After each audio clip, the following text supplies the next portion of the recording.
안녕하세요. 오늘도 사연살롱을 찾아주셔서 감사합니다. 저는 30대 중반의 직장인이자 한 가정의 아내입니다. 저에게는 나이 터울이 10년 나는 여동생이 하나 있어요. 올해로 24. 얼굴도 참 예쁘고 성격도 둥글둥글하니 마음 씀씀이도 무척 고와요. 수능 성적이 전국 상위 2%에 들었을 정도로 공부까지 잘하는 엄친아랍니다. 부모님으로부터 좋은 유전자란 유전자는 다 물려받은 덕분이죠. 저는 동생을 너무 사랑하는 동생 바보예요. 부모님께서 일찍 돌아가셨던 탓에 두 자매가 서로 의지하며 자랐고 언니인 저는 동생을 거의 딸처럼 키웠기 때문입니다. 뭐 굳이 그런 이유 아니어도 어딜 가든 사랑받을 동생이기는 하지만요. 지금으로부터 몇 년 전 동생이 딱 20살 대학교 1학년 1학기 수업을 듣고 있던 시절이었죠. 당시 저는 사내 연애로 만난 남자친구와 결혼 준비를 하고 있었어요. 동생도 성인이 되었고 대학교까지 들어갔겠다. 이제 새 가정을 꾸려도 되겠다는 생각에서였어요. 결혼식 전날 동생은 저를 부둥켜 안고 펑펑 울더군요. 딸 자식 멀리 시집 보내는 친정 부모의 눈물처럼요. 언니한테 시집살이 같은 거 막 시키고 그러면 어떡하지? 이상한 사람들이면 어떡해? 걱정은? 나 언니야. 너 키워낸 네 언니. 시집살이? 누가 얌전히 당해준대? 아니 그래도 혹시나 정말 아주 만약에 이상한 사람들이면 언니 그렇게 못 믿어? 하긴 언니가 가만히 당하고 있을 사람은 아니지. 암튼 행복해야 돼. 알지? 너도 그만 좀 울어. 언니 어디 안 가. 결혼해도 평생 네 언니 해줄 거야. 그니까 힘든 일 있거나 어려운 일 있으면 숨기지 말고 다 얘기해. 언니가 지켜줄게. 엄마 아빠처럼. 그렇게 저는 결혼식을 올렸습니다. 신혼방은 시댁에 차렸어요. 동생이 대학 졸업할 때까지 등록금은 저와 남편이 책임지기로 했고 그래서 돈을 아껴야 했거든요. 시댁은 시어머님, 시아주버님, 남편 이렇게 세 식구였습니다. 얼핏 보기에는 아주 평범한 집안이었죠. 문제는 시아주버님이었어요. 시아주버님은 통신사 직원이었고 남편과는 저와 동생 사이처럼 나이 차이가 많이 나는 관계였어요. 그때 남편이 30대 초반, 시아주버님이 50대 초반이었으니까요. 사실 50대 초반이라는 나이를 듣고 조금 놀랐어요. 전 최소한 50대 중반은 넘겼으려니 생각하고 있었거든요. 시아주버님은 심지어 여자를 한 번도 못 만나본 노총각이었습니다. 상황이 이러하니 남편과 시어머니는 늘 시아주버님 걱정이었어요. 특히나 시어머니는 아주버님에게 혹시나 결혼 상대라도 생긴다면 유산을 미리 떼어주는 것도 모자라서 땡빛을 내서라도 결혼 준비 단단히 챙겨주겠다는 작전까지 하고 계셨습니다. 저도 두고 보기만 할 수는 없었어요. 일찍이 돌아가신 친정 부모님의 가르침이 떠올랐어요. 가족의 어려움은 가족이 힘을 합쳐야 한다. 결혼했으니 저도 시댁의 가족이 된 거잖아요. 그래서 직접 도움을 주기로 했습니다. 있잖아 여보, 내가 선자리라도 한번 마련해볼까? 왜? 어디 좋은 사람이라도 있어? 잘 알아봐야지. 맨날 걱정만 하는 어머니 보는 것도 짠하고 해서. 혹시 재혼 자리 생각해? 무슨 아주버님이 나이는 있어도 초혼인데 함부로 재혼 자리 들이밀면 실례지. 글쎄. 마음은 고마운데 잘못되면 괜히 자기만 양쪽에서 난처해질까 싶어서. 맨날 걱정만 하지 말고 일단 한번 알아보자. 좋은 인연 있을 거야. 찾아볼게 내가. 마음을 맞춘 저와 남편은 그날로 시아주버님에게 좋은 인연이 되어줄 분을 찾아 나섰죠. 친구의 친척, 직장 선배의 지인, 아는 사람의 아는 사람 등 저와 남편의 인맥이 닿는 만큼 최선을 다해 알아보았고 상대방에게 신뢰가 되지 않는 선에서 그분이 좋은 사람인지를 살폈습니다. 그런데 이상했어요. 선자리를 두 손 들고 환영할 줄로만 알았던 시어머니의 반응이 영 뜨뜻미지근한 거 있죠. 혹시 따로 정해둔 인연이라도 있나 싶었어요. 만약 그렇다면 저와 남편이 추진하고 있는 선자리가 크게 불쾌할 수도 있는 일이잖아요. 그래서 시어머니에게 여쭈어 보았더니 딱히 뭐 그다지 하는 뜨뜻미지근한 대답과 함께 묘하게 기대에 찬 시선만 돌아왔어요. 시어머니의 뜨뜻미지근한 대답과 영문 모를 기대에 찬 시선에 저희 부부는 갈피를 잡을 수가 없더라고요. 걱정과 고민을 거듭하다가 아주버님에게 물어봤어요.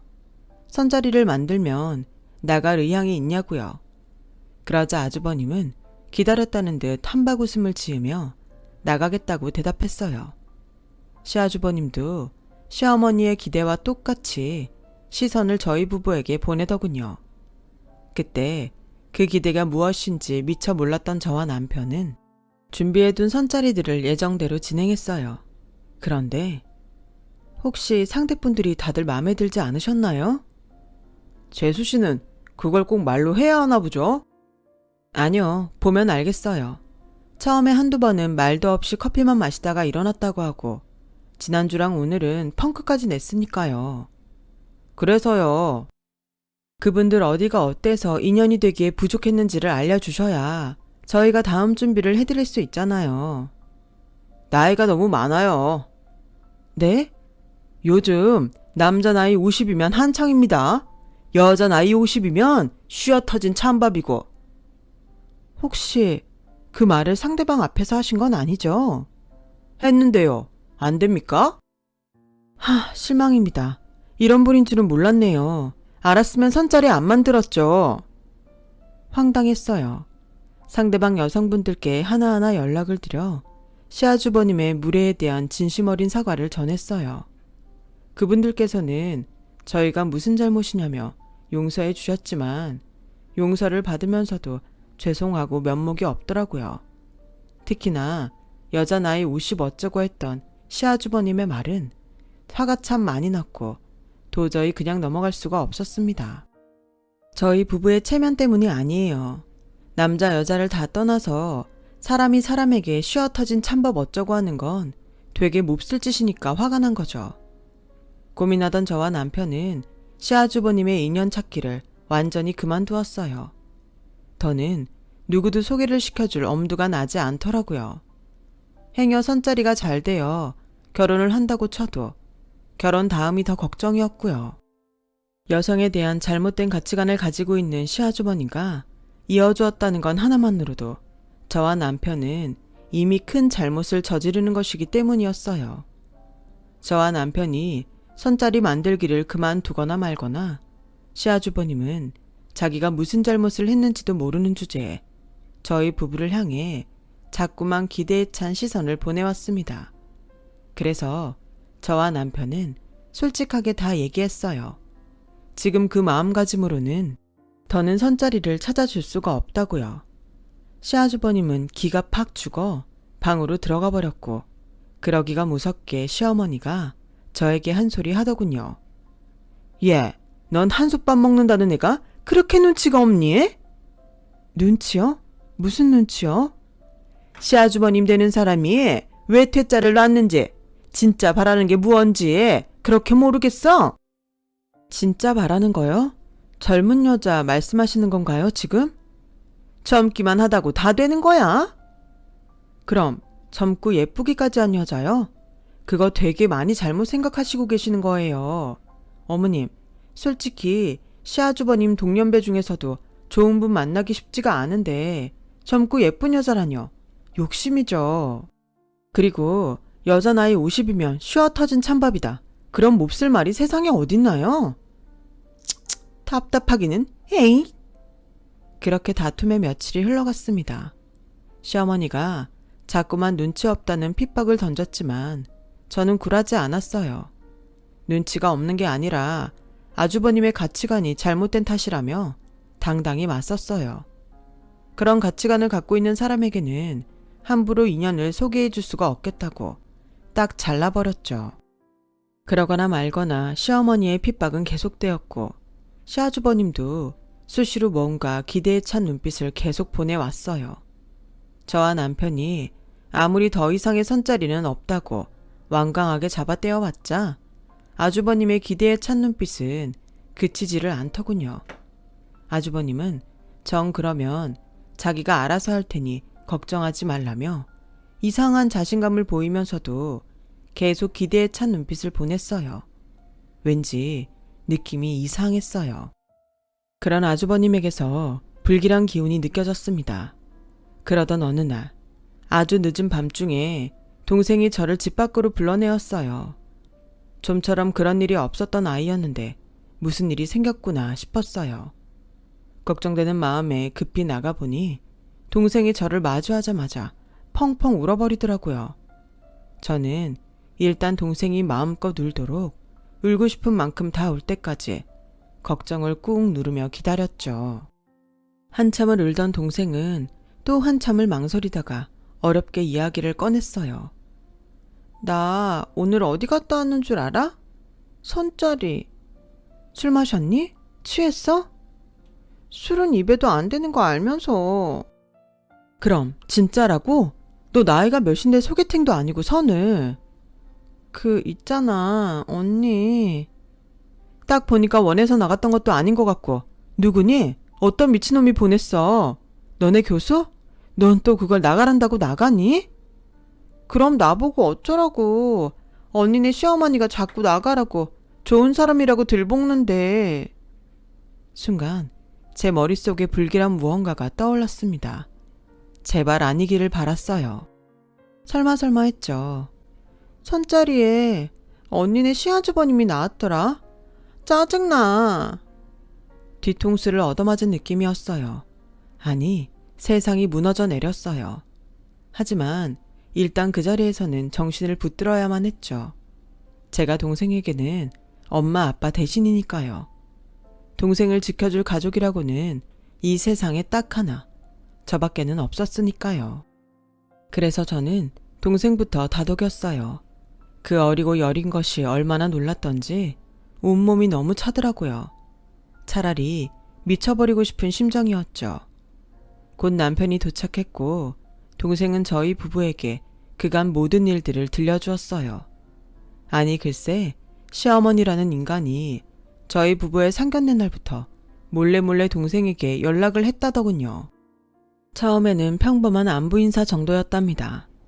동생도 부모를 일찍 여인 자신을 향한 어린애 호의라고 생각했대요. 그런데 시간이 지날수록 호의가 아니었던 거죠. 시어머니는 동생에게 남자 이야기를 자꾸만 물었더라고요. 사귀는 남자 있냐? 이상형은 어떻게 되냐? 하는 말들로부터 시작해서 급기야는 사랑에는 나이도 국경도 없는 거다. 혹시 남자 경험은 있냐? 따위의 사랑 같지도 않은 속내를 노골적으로 드러내었어요. 쉽게 말해서 내 큰아들이 널 좋아하니 만나볼 생각 없냐는 소리였죠. 그제야 모든 퍼즐이 맞춰주었어요. 시어머니와 시아주버님이 저와 남편에게 보냈던 기대의 시선, 늙은 쓰레기 주제에 감히 내 동생을 향해 품었던 흉악한 욕심, 이어지는 동생의 말이 저의 가슴을 더 아프게 했어요. 동생이 왜 그딴 말들을 들으면서도 참았냐면요. 제 걱정 때문이래요. 행여 동생 자신이 시어머니에게 밉보이기라도 하면 그걸 핑계로 저에게 못된 시집살이라도 겪게 하지는 않을까. 그것이 두려웠답니다. 두려워서 숨기고 참을 수밖에 없었답니다. 아무리 그래도 시아주머님과의 선자리는 동생 스스로도 역겨웠던 거죠. 그래서 저에게 도움을 청했던 거고요. 언니가 하는 말 잘 들어. 너랑 제일 친한 친구 있지? 우리 집에 맨날 와서 놀던 애들.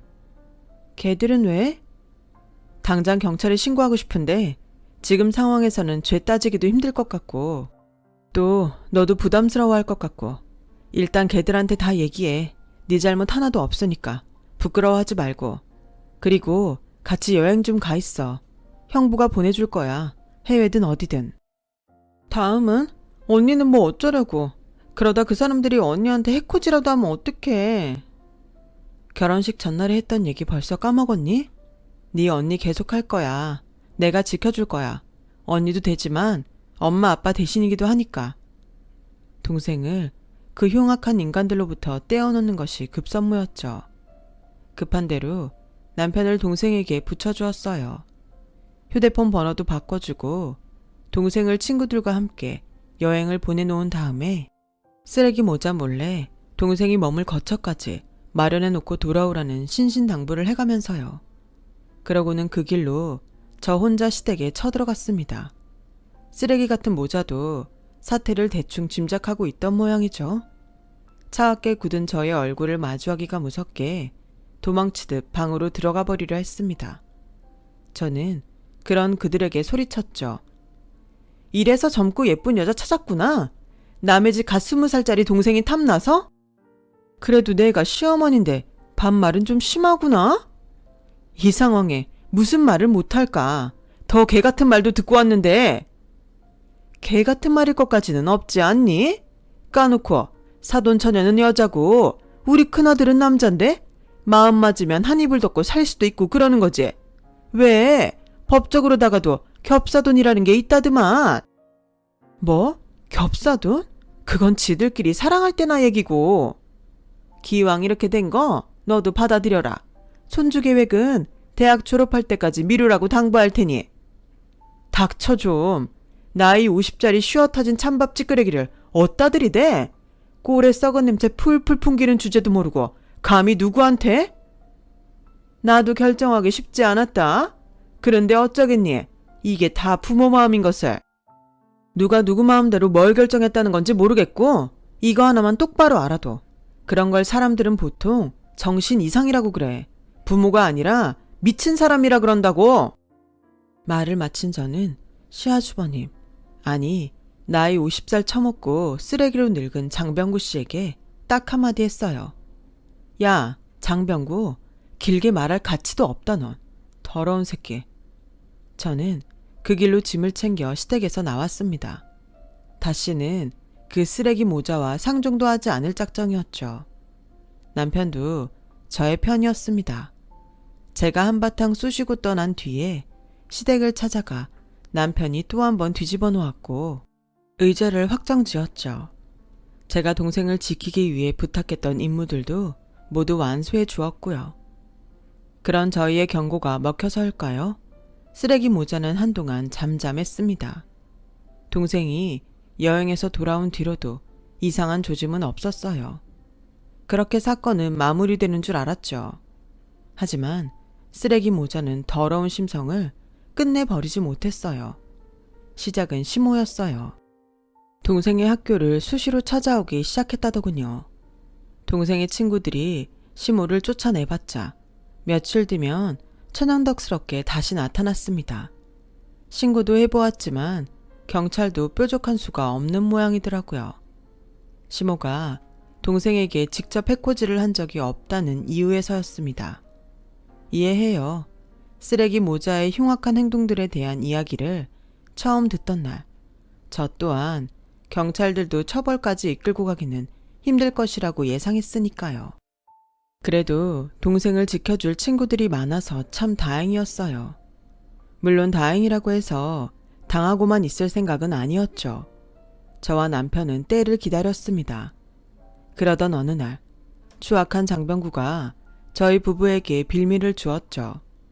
통신사 직원이라는 지위를 불법적으로 이용해 동생의 바뀐 휴대폰 번호를 알아내었고 먼저 연락을 해온 것이죠. 저와 남편은 쾌재를 불렀어요. 동생 명의로 된 휴대폰은 사실 저희 부부가 들고 있었거든요. 동생에게는 친구 명의의 휴대폰을 하나 개통해 임시로 쓰게 해두었고요. 저희는 장병구에게 연락하지 말라는 단답을 남기고는 번호를 바꾸었습니다. 그러기 무섭게 장병구가 또 번호를 알아내 연락을 하더군요. 연락하지 말라는 단답과 번호를 바꾸기가 10번쯤. 마침내 모든 준비가 끝났어요. 며칠 뒤 장병구는 세련되고 젊어 보이는 차림이라고 생각했는지 80년대 촌스러운 청청 패션을 쫙 빼입고 신이 나서 집을 나섰더군요. 저희 동생으로부터 만나서 얘기하자는 문자를 받았기 때문이었죠. 그날의 약속을 데이트쯤으로 착각했던 모양입니다. 아주 잘된 일이었죠. 그 문자는 저희 부부가 보낸 것이었으니까요. 장병구가 가발을 휘날리며 해벌쭉 약속 장소로 도착하는 순간 대기하고 있던 카메라들의 플래시 세례가 장병구를 향해 일제히 불을 뿜었습니다. 장병구는 겁에 질려 포토라인에 선 범죄자 마냥 쪼그라들었고 그런 장병구를 향한 기자들의 비난과 조롱이 쏟아졌어요. 사돈처녀에게 치근덕거린 것이 사실입니까? 오해하지 마세요. 사랑입니다, 사랑. 사진 찍게 얼굴 좀 가리지 마시고 본인의 행동이 쪽팔린 줄은 아시나요? 거참, 사랑한다니까요, 순수하게. 당사자가 아니라던데요. 더러워 죽겠다던데요. 장병구 씨가 한 행동이 범죄라는 거 인정합니까?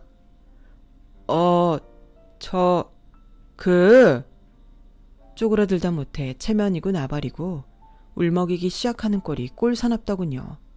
하지만 거기서 멈출 생각은 추호도 없었죠. 그럼 정신병원에 진료받으러 갈 생각은 없으신가요? 오늘 패션도 딱 정신 나간 노인네 차림인데. 이러지 마세요, 제발. 이거 나름 메이크업. 제가 무슨 죄를 졌다고 이러십니까? 딸뻘되는 여성에게 치근덕대놓고 잘못이 아니라고 하셨는데요.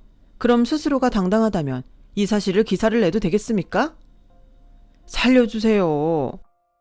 그 말을 끝으로 그놈은 주랭랑을 쳐버렸습니다. 얼마나 급했던지 휙 날아가 버린 가발을 챙겨갈 엄두조차 내지 못하는 채로요. 저와 남편은 장병구가 버려두고 간 가발을 똥유지 집는 것처럼 오만상을 찡그리며 두 손가락으로 집어 쓰레기통에 처박았습니다. 그리고는 기자들의 앞으로 나섰어요. 당연히 기자들은 기자들이 아니었고 약속 장소도 기자회견장이 아니었죠. 다들 동생의 친구들이었죠.